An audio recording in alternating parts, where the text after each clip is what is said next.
নিয়ে আসে সপ্তাহের সবচেয়ে বড় মজার আর মাথা ঘোরানো ক্রিপ্টো নিউজ, তাও আবার বাংলাতে। ভিউয়ার্স বন্ধুরা, কেমন আছো সবাই? ওয়েলকাম টু ক্রিপ্টো সানডে, যেখানে তোমার ভাই প্রকাশ নিয়ে আসে সপ্তাহের সবচেয়ে বড় মজাদার আর মাথা ঘোরানো দুর্দান্ত সব ক্রিপ্টো নিউজ, তাও আবার বাংলায়, তোমার মাতৃভাষায়।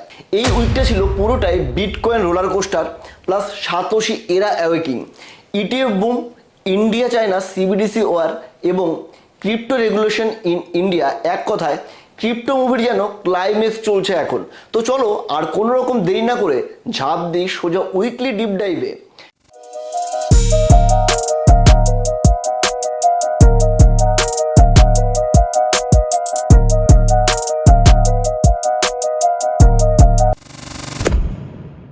থার্ড জুলাইতে বিটকয়েন ইটিএফগুলোতে ঢুকেছে প্রায় $600 মিলিয়ন, আর ইথিরিয়াম ইটিএফে $149 মিলিয়ন।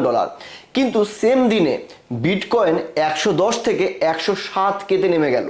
তো তুমি মাথা চুলকাচ্ছ আর ভাবছো এটা আবার কেমন অঙ্ক ভাই? বিটকয়েন ইটিএফ এর মাধ্যমে টাকা ঢুকছে, তাহলে বিটকয়েন ওপরে উঠবে, বিটকয়েন নামছে কেন? একদিকে ইনস্টিটিউশনাল ফান্ড ঢুকছে, মানে বাজারে বিশ্বাস বাড়ছে, কিন্তু অন্যদিকে মার্কেট পড়ছে।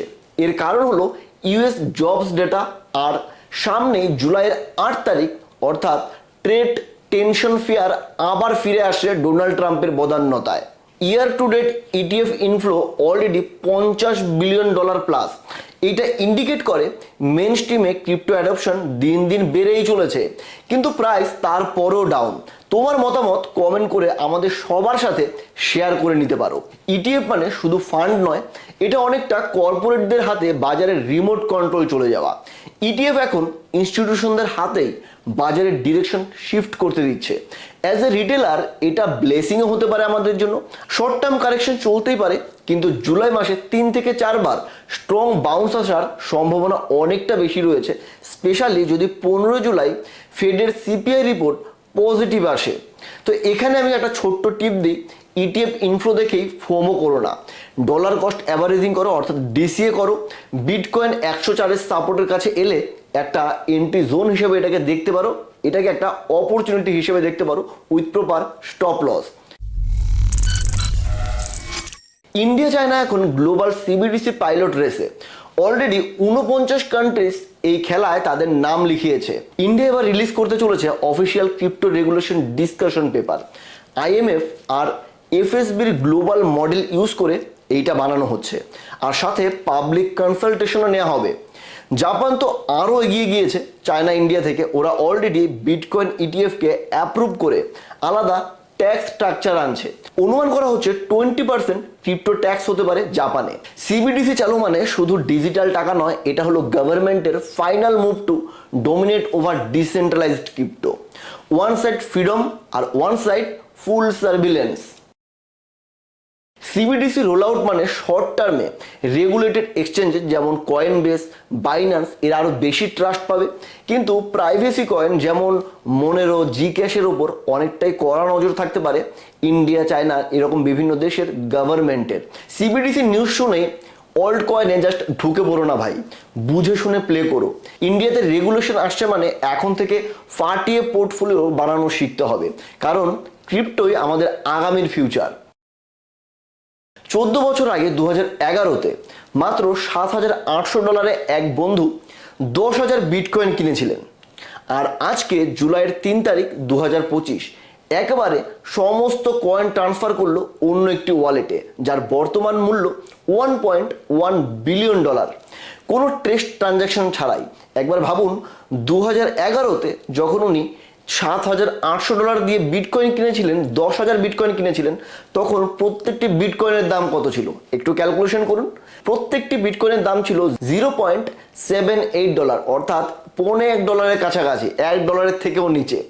ব্লক নাম্বার 903916 থেকে সরাসরি 116375-এ এই জুলাইয়ের 3 তারিখে এত পরিমাণ বিটকয়েন সরিয়ে ফেলা হয়েছে।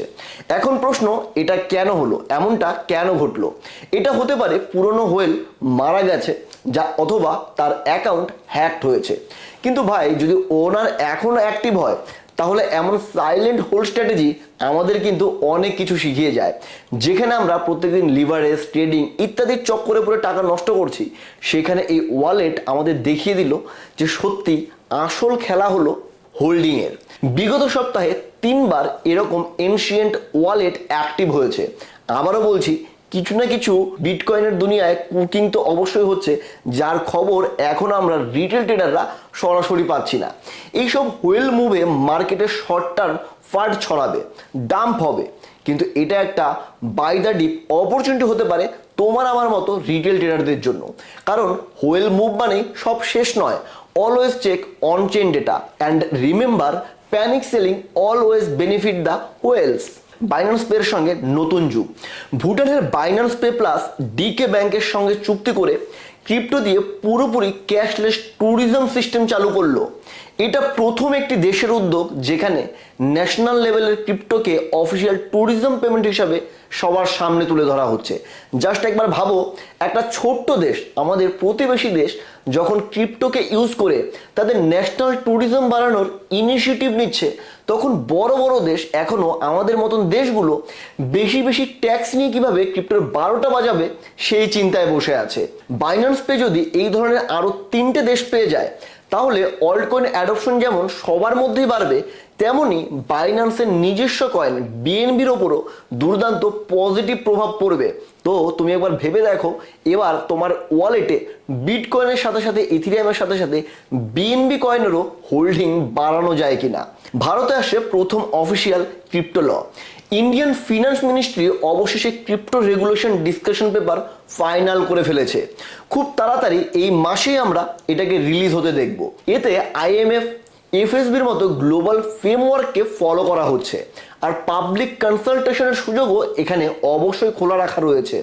এটা কিন্তু শুধুমাত্র ড্রাফট নয়, এটা একটা ক্লিয়ার সিগন্যাল যে ইন্ডিয়া এবার রেগুলেটেড ক্রিপ্টো ইকোসিস্টেম তৈরির দিকেই এগোচ্ছে, যার ফলে আমাদের আশেপাশের বাকি দেশগুলো যেমন শ্রীলঙ্কা, নেপাল, ভুটান, বাংলাদেশ, এই দেশগুলোতেও এরকম ধরনের রেগুলেটেড ক্রিপ্টো ইকোসিস্টেম খুব শীঘ্রই তৈরি হবে। আমাদের ইন্ডিয়াতে আগে যেটা ছিল, ক্রিপ্টো লিগাল নাকি ক্রিপ্টো ইললিগাল, এই একটা ঝুলে থাকা প্রশ্ন, যার উত্তর কারো কাছে ছিল না, সেই প্রশ্ন এবার একটা স্ট্রাকচারের মধ্যে আসছে। ডিসকাশন পেপার মানে কি? মানে এখানে সরকার চায় পাবলিক, এক্সপার্ট এবং ইকোসিস্টেমের মানুষজন ফিডব্যাক দিক যে কিভাবে এই ফাইনাল লটাকে তৈরি করা হবে। এই ডিসকাশন পেপার হলো গভর্নমেন্টের strategy to not repeat চায়নাস mistake, যেখানে কোভিডের পরবর্তী সময়ে প্রচুর চাইনিজ অ্যাপ ব্যানের সাথে সাথে ক্রিপ্টো ইন্ডাস্ট্রিকেও দূরে ঠেলে ফেলা হয়েছিল। ইন্ডিয়া এবার স্মার্ট গেম খেলছে, রেগুলেট করো, ব্যান না। এইটা ফিউচারের জন্য একটা বড় বুলিশ সিগন্যাল। তোমার কি মনে হয়? অবশ্যই তুমি তোমার কমেন্টটা আজকের ভিডিওর নিচে করে যেও। এই পেপার যদি ট্রুলি ব্যালেন্সড হয়, তাহলে কয়েনবেস এবং বাইন্যান্সের মতো প্লেয়ার্স এদেশে আরও গ্রো করার সুযোগ পাবে। ইন্ডিয়ান এক্সচেঞ্জগুলো ট্রাস্ট গেইন করতে পারবে ক্রিপ্টো মার্কেটে। ট্যাক্স ক্লিয়ারিটি আসলে রিটেল ইনভেস্টর যারা বিভিন্ন আলাদা আলাদা খাতে নানান সময় ইনভেস্ট করে অথবা পুঁজি স্কিমে ফেসে যায়, তারাও স্বচ্ছতার ফলে নিজেদের বিনিয়োগ নিয়ে আসবে এই ক্রিপ্টো ওয়ার্ল্ডে। তোমার জন্য আমার তরফ থেকে একটা ছোট্ট টিপস এখানে আমাদের খেয়াল রাখতে হবে, এই রেগুলেটরি ফেসে যে কয়েন বা এক্সচেঞ্জ ইন্ডিয়ার পলিসি অনুযায়ী অ্যাডজাস্ট করে নিতে পারবে, ফিউচারে সেইগুলোর গ্রোথের পোটেনশিয়াল হাই হবে। এখান থেকে ওয়াচ লিস্ট তৈরি করো ম্যাটিক, ইঞ্চ, কোটির মতো প্রজেক্টগুলো। যাক, but wait, I have a bad news also in India. ইন্ডিয়াতে ক্রিপ্টো ইনভেস্টিং এখন আগের থেকে আরও অনেক বেশি খরচ সাপেক্ষ হয়ে উঠছে। রিসেন্ট নিউজ অনুসারে বাইবিট এখন থেকে সমস্ত সার্ভিসে 18% জিএসটি চার্জ করবে। জুলাই 7, 2025 থেকে এটা কিন্তু লাগু হয়ে যাবে। তাহলে এখানে ভাবার বিষয়, এটা কেন হচ্ছে? এর পেছনে রয়েছে আমাদের ইন্ডিয়ার ট্যাক্স রেগুলেশন, অর্থাৎ আবার আমাদের নির্মলা পিসি রয়েছে এখানে। ভুলে গেলে চলবে না, এখনো কিন্তু আমাদের দেশে প্রফিটের উপর 30% ট্যাক্স, 1% টিডিএস অ্যাক্টিভ রয়েছে। ফিয়াট ডিপোজিট করো অথবা কার্ড ইউজ করো অথবা টোকেন সোয়াপ করো, সব কিছু এখন থেকে ট্যাক্সের আওতায়, জিএসটির আওতায়। ইল ফার্মিং, বট ট্রেডিং কিছুই কিন্তু এখানে বাদ পড়ছে না। ভারতের ক্রিপ্টো ইনভেস্টরদের জন্য এটা একটা বড় ধাক্কা। তোমার মতামত কমেন্টে জানাও, এই ট্যাক্সটা কি ফেয়ার কিনা। তো ভিউয়ার্স বন্ধুরা, এই হলো আজকের crypto Sunday episode. My job done, now start yours. তো এই ভিডিওটিকে লাইক দাও, শেয়ার করো, আর চ্যানেলটাকে সাবস্ক্রাইব না করে একদম কোথাও যেও না। আগামী সপ্তাহে আরো আগুন মার্কেট ইনসাইট নিয়ে ফিরে আসবো। আর এই অ্যানালিসিসের মাধ্যমে তুমি নিজেও বুঝতে পারবে যে বিভিন্ন কয়েনগুলো অথবা তোমার পোর্টফোলিওতে থাকা যে কয়েনগুলো রয়েছে সেগুলোর সাথে আগামীতে কি করা উচিত বা সেগুলো নিয়ে তোমার কীরকম রোল প্লে করা উচিত। Till then, hold smart, stay sharp. আর প্রকাশ ভাইয়ের ইনকাম ক্রিপ্টো চ্যানেলের কথা তোমরা অবশ্যই নিজের মনে রেখো। আজকের মতন বিদায় নিচ্ছি।